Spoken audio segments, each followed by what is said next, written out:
독해력 70번 설명하도록 하겠습니다. 대화는 두 사람 이상 모여 말로서 서로 생각과 느낌을 표현하는 상호 교섭적 활동이다. 이거 고등학교 국어 교과서에 실려있는 내용이네요. 그죠? 상호 교섭적 활동이라 하면 이렇게 개념을 설명하면 정확히 여러분이 숙지하고 글을 쓰셔야 됩니다. 어떤 정보나 정서를 단지 서로 주고받는 것이 아니라 새로운 의미를 형성해 나가는 것. 그러니까 대화를 통해서, 커뮤니케이션을 통해서 새로운 의미를 만들어가는 것이 어때요? 진정한 대화의 의미죠. 요거 이제 하버마스 같은 사람은 어떤 의사소통을 통한 어떤 인식의 확장, 세상의 확장으로 이렇게 이해를 합니다. 대화를 원할 때 대화 상대 대상 목적을 정확히 이해하는 것이 필요하다. 그래서 대인관계에서 갈등이 일어났을 때 그 어떤 의사소통 방식이 갈등을 유발했는지 그걸 찾아야 되는데, 그래서 이때 뭐 공손성의 원리가 적용될 수 있다. 결국 공손성의 원리에 따라서 뭘 해야 된다고요? 대화하고 소통해야 된다는 거지. 그럼 공손성의 원리는 뭐예요? 상대방에게 공손하지 않은 표현은 최소, 공손한 표현은 최대화하라. 결국에는 말을 싸가지 없게 하지 말라. 말을 좀 잘해라. 이런 얘기죠. 여기에는 경률, 관용의 경률, 찬동의 경률, 겸양의 경률, 동의의 경률이 있다. 뭐 여기에는 지켜야 할 경률이 저기 뭔가 하나 단어가 빠진 것 같은데, 관용, 상대방을 이렇게 용인하는 거죠. 그죠? 찬동, 상대방의 의견에 동의해 주는 거. 겸양, 내가 조금 사양하는 거죠. 그죠? 그 다음에 동의, 적극적으로 상대의 의견에 동의해 주는 것들을 통해서 상대와의 의사소통을 조금 더 제대로 할 수 있다라는 겁니다.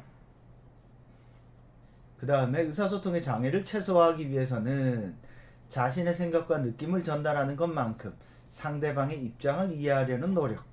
이게 근데 잘 안 되죠. 이게 아니 나는 너가 아는데 어떻게 너의 생각을 이해해? 우리는 다른데. 그래서 그렇지만 그럼에도 불구하고 어때요?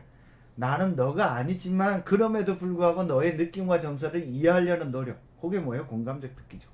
예를 들어 생각해보세요. 요 비슷한 문제가 연대에서도 나온 적이 있는데, 우리는 완전히 다르기 때문에 상대방의 느낌과 정서를 완벽하게 이해하는 건 근원적으로 불가능해요.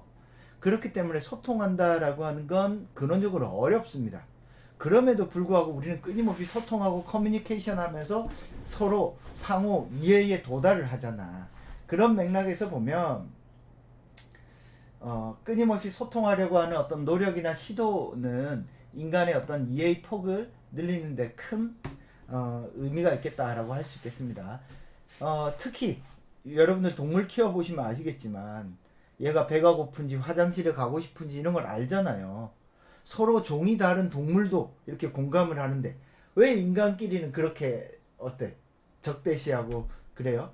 그러니까 공감하려는 노력들이 조금 필요하다라고 볼 수 있겠습니다. 공감적 듣기의 핵심은 일단 자신의 견해를 개입시키지 않고 상대방의 말을 들어주는 것.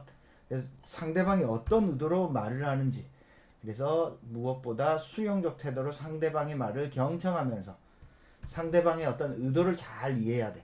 결국 대화라고 하는 것은 상호 교섭적 활동을 통해서 새로운 의미를 대화 상대에게 형성해 나가는 것인데, 그러기 위해서는 어떻게 해야 된다? 공손성의 원리와 공감적 듣기를 통해서 의사소통을 할 때 이런 상호 교섭적 활동으로서의 대화가 진정으로 이루어질 수 있다라고 볼 수 있는 제시문이다라고 볼 수 있겠습니다. 자, 그러면 70번 설명은 여기서 마치도록 하겠습니다.